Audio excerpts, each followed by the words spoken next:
Hello dear student, today we start exercise 7.1 question number 21. Dear student, अगर आपको मेरी videos पसंद आती हैं तो प्लीज मेरे YouTube channel learning secure classes bye Amit Dwivedi sir को लाइक कीजिए, शेयर कीजिए एंड सब्सक्राइब कीजिए. डियर स्टूडेंट, क्वेश्चन नंबर 21 क्या कह रहा है देखिए. आपने इस जो ये फंक्शन आपको दिया है इसका एंटी डेरिवेटिव फाइंड करना है. एंटी डेरिवेटिव मतलब एंटी का मतलब उल्टा, डेरिवेटिव का मतलब डिफरेंशिएशन का. आपने इस फंक्शन का एंटी डेरिवेटिव फाइंड करना है, यानी डिफरेंशिएशन का उल्टा. एंटी डेरिवेटिव मतलब डिफरेंशिएशन का उल्टा, और डिफरेंशिएशन का उल्टा क्या होता है? इंटीग्रेशन.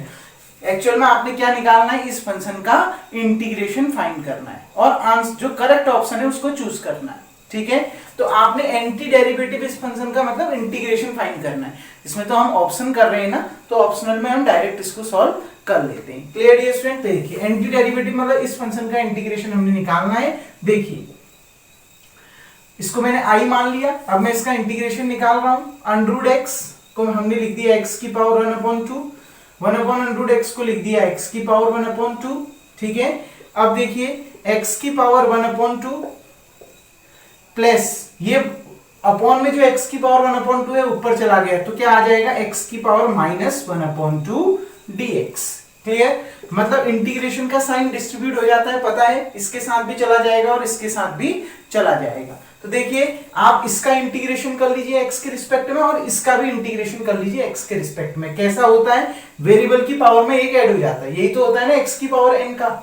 वेरिएबल की जो पावर है उसमें 1 ऐड हो जाएगा, यानी 1/2 plus 1 upon 1/2 plus 1 plus x की power -1/2 plus 1 upon -1/2 plus 1. Clear?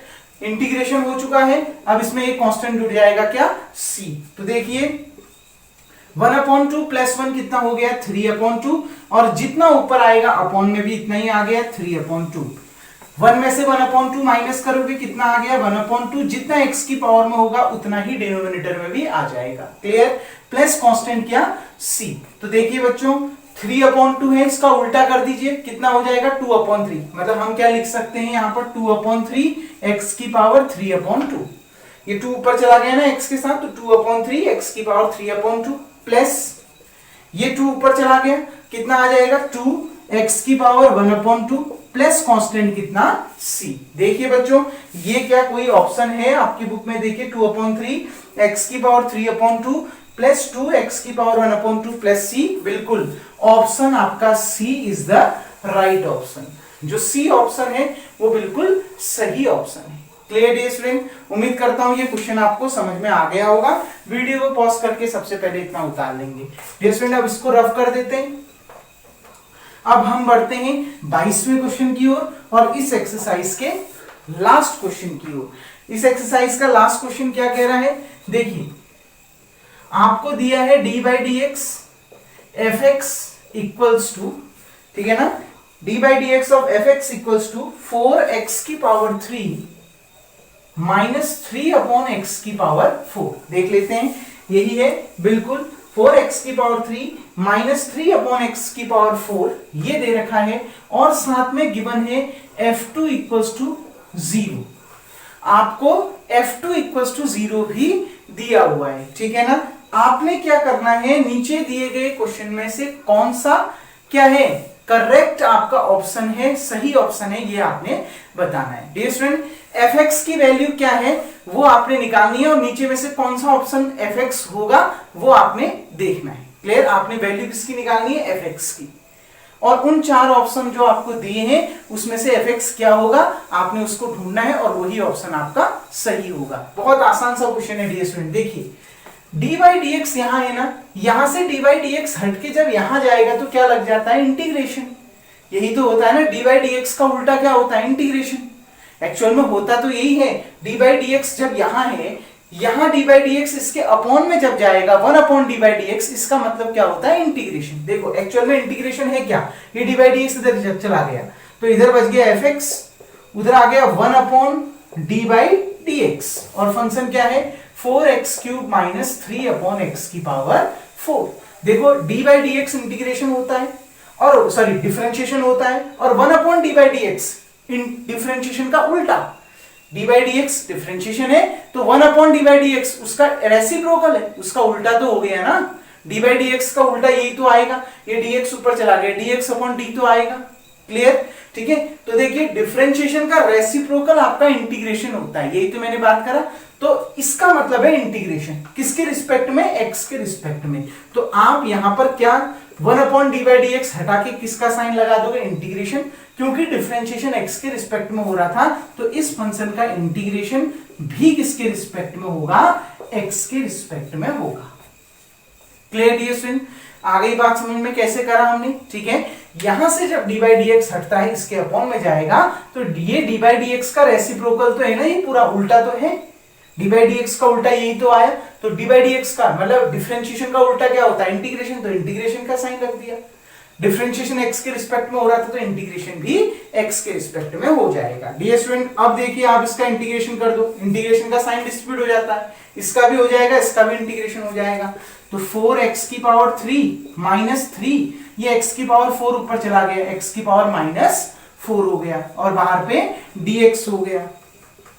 देखो डियर स्टूडेंट, 4 ऐसे ही रहा, x की पावर 3 का इंटीग्रेशन, अब मैं इसका इंटीग्रेशन कर रहा हूं, इंटीग्रेशन डिस्ट्रीब्यूट हो जाता है, तो x की पावर 3 का इंटीग्रेशन क्या होगा, पावर में एक पावर एक बढ़ जाएगी, अभी 3 है तो एक ऐड कर दो उसमें, 3 + 1 4, जितना पावर होगा डिनोमिनेटर में भी उतना ही आएगा। माइनस 3 x की पावर, इसमें भी पावर में 1 ऐड कर दीजिए, -4 + 1, और जितना ऊपर होगा अपॉन में भी उतना ही आएगा, प्लस कांस्टेंट क्या, c जुड़ गया।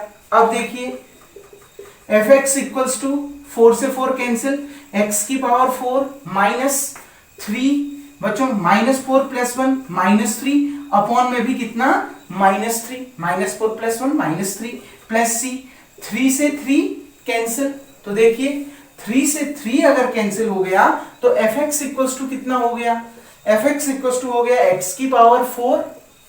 डियर स्टूडेंट देखिए, ये माइनस, ये भी माइनस, माइनस माइनस प्लस कितना, x की पावर -3 प्लस कितना, c।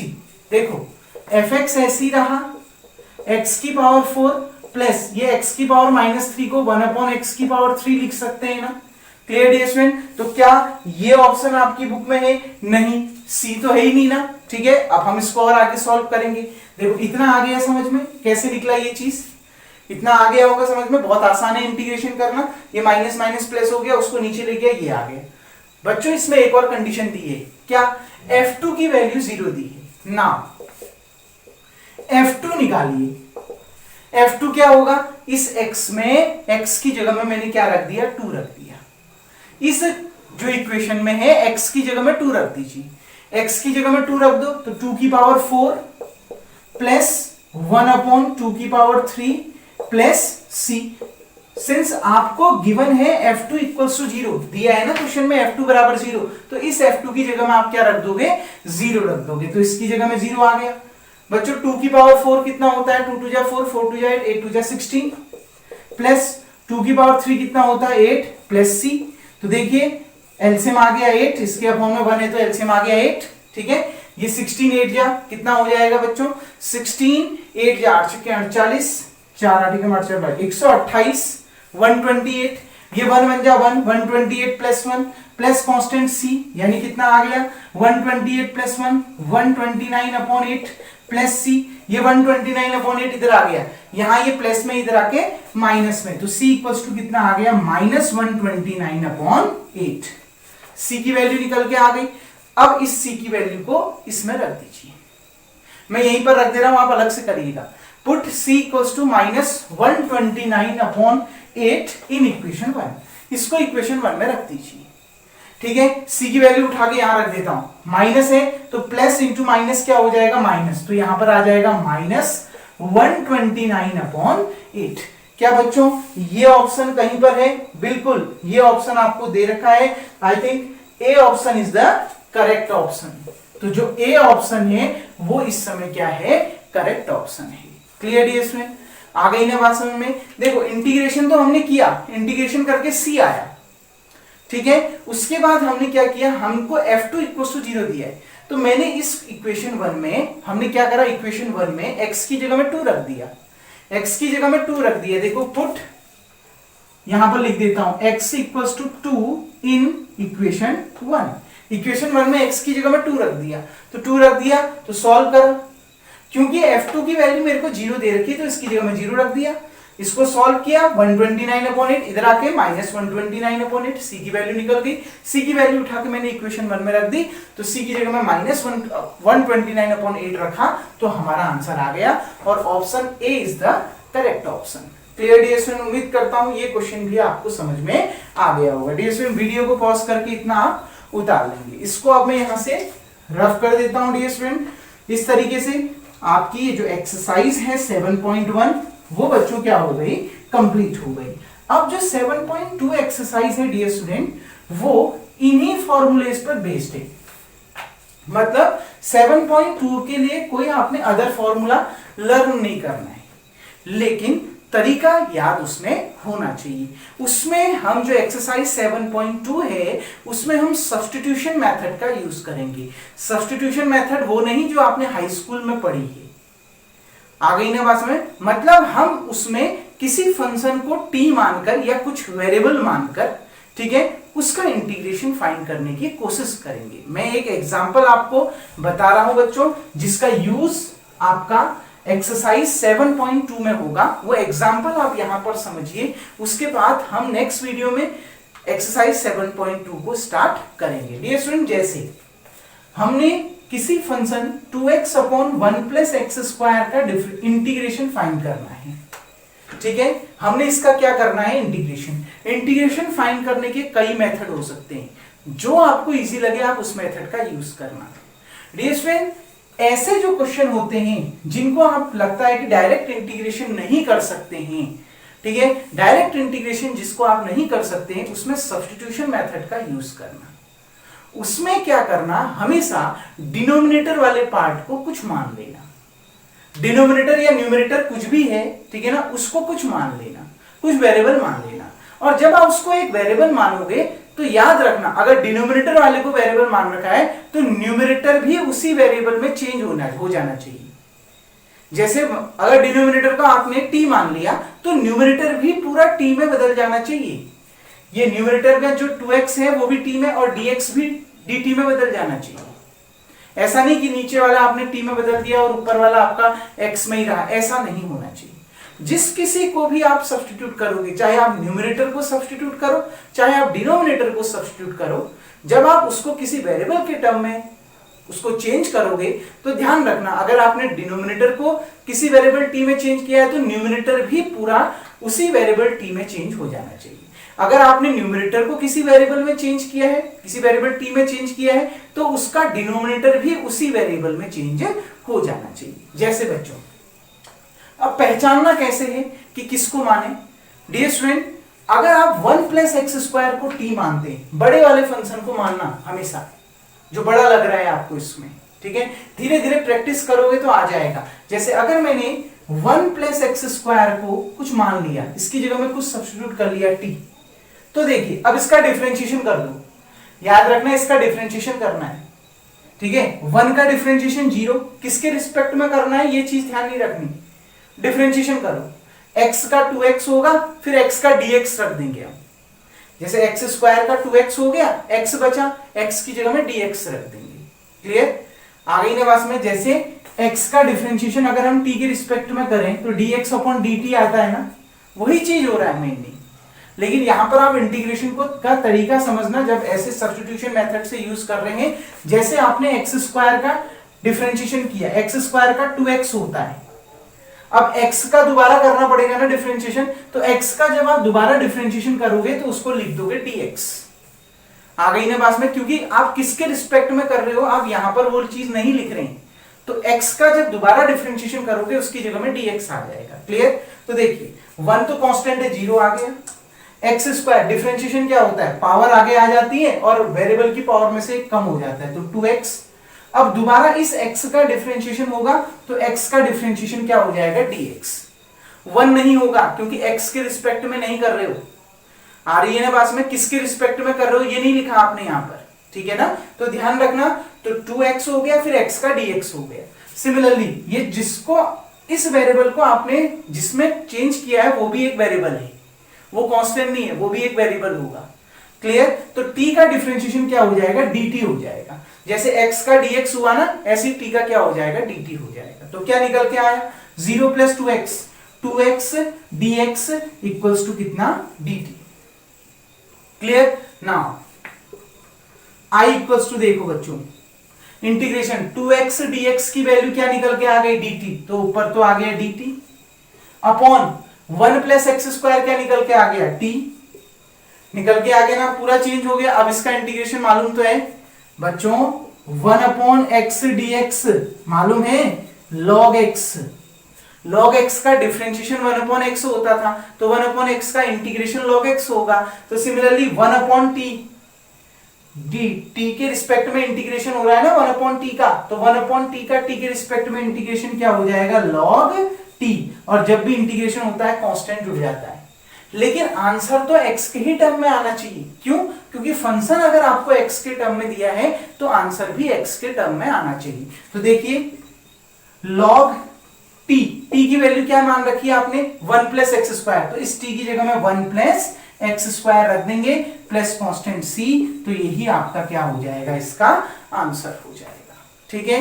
तो जब भी हम एक्सरसाइज 7.2 क्वेश्चनों को सॉल्व करेंगे डियर स्टूडेंट, हम सब्स्टिट्यूशन मेथड का यूज करेंगे। हम चाहे डिनोमिनेटर को सब्स्टिट्यूट करें किसी वेरिएबल के फॉर्म में, चाहे न्यूमरेटर को करें, लेकिन जिसको भी हम चेंज करेंगे ध्यान रखना उसके साथ, यानी अगर डिनोमिनेटर को चेंज कर रहे हो तो न्यूमरेटर पूरा उसी वेरिएबल में हो जाना चाहिए चेंज।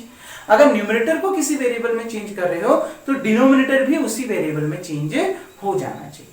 आ गई ना बात समझ में? तो डियर स्टूडेंट ये तरीका होता है उन क्वेश्चनों को सॉल्व करने का। ठीक है, चाहे आप कैसे भी क्वेश्चन आए। ठीक है, जैसे यहां पर मैं एक क्वेश्चन और दे देता हूं, देखिए जैसे मैंने लिख दिया बच्चों x³ अपॉन 1 + 3x² dx। ठीक है ना, मैंने ये रख दिया। ठीक, खाली एक एग्जांपल के तौर पे मैं आपको अभी समझा रहा हूं इसको। चलो इसको नहीं मानते हैं तो एक काम कर लेते हैं, 1 मैंने ऊपर लिख दिया x² और नीचे लिख दिया 1 + x³। नीचे ये कर दिया, ऊपर x² और नीचे 1 + x³। तो इसको कैसे करेंगे, इसमें भी आप देखिए, अगर मैं इसका डिफरेंशिएशन करूं x³ का, तो डिफरेंशिएशन करने में पावर आगे आ जाती है और वेरिएबल की पावर में से एक कम हो जाएगा, मतलब x² मिल जाएगा ना, ऊपर वाला टर्म मिल जाएगा। तो किसको सब्स्टिट्यूट करोगे, अपॉन वाले को। याद रखना, ऐसे आपने सपोज करना है, अपने माइंड में विचार करना है कि जिसको आप सब्स्टिट्यूट कर रहे हो उसका डिफरेंशिएशन करके जो न्यूमरेटर या डिनोमिनेटर वाला टर्म मिल जाए आपको।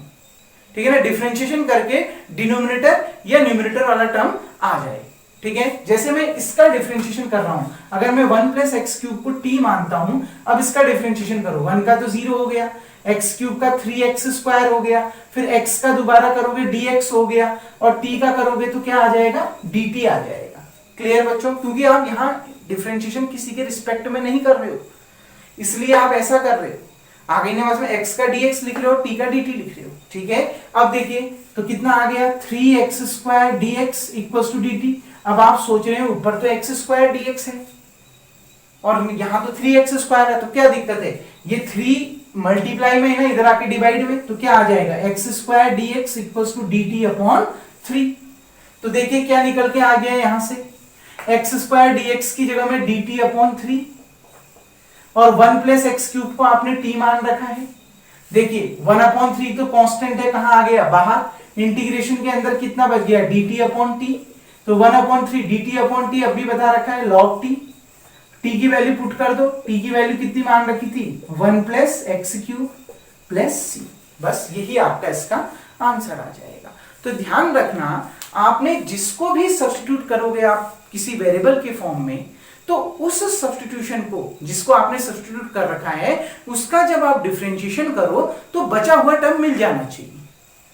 आ गई ना बस में, जो बचा हुआ टर्म है वो मिल जाना चाहिए, भले कांस्टेंट ना मिले कोई दिक्कत नहीं है, लेकिन वेरिएबल वही मिल जाना चाहिए। जैसे इसमें मेरे को कांस्टेंट 3 मिल रहा था, कांस्टेंट 3 नहीं था ऊपर, लेकिन वेरिएबल x² था ना, तो मिल गया। उस कांस्टेंट को मैं यहाँ नीचे ले गया। क्लियर डियर स्टूडेंट, इसी तरीके से 7.2 सॉल्व होती है। तो अब उसका एक एग्जांपल मैंने आपको समझा दिया। अब उसको हम स्टार्ट करेंगे नेक्स्ट वीडियो से उस एक्सरसाइज को। तब तक के लिए बच्चों थैंक यू। तो आज का वर्क आपका यही होगा, आप 7.1 को कंप्लीट कर लेंगे।